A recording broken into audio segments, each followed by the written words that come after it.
Hello and welcome to Instant Nerd. In this video, I'm going to teach you how to set up sleep timer in your YouTube app.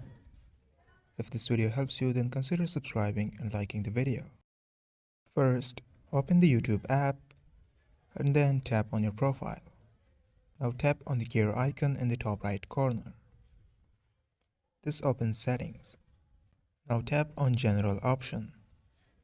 Here you will see the toggle for remind me when it's bedtime. Turn it on and you will have the option to set up bedtime.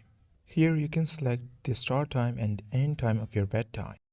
For example, I'm selecting 10 p.m. as my start time and 8 a.m. as the end time.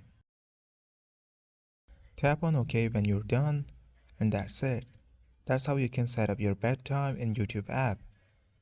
If you enjoyed this video, then make sure to give this video a thumbs up and subscribe to Instant Nerd.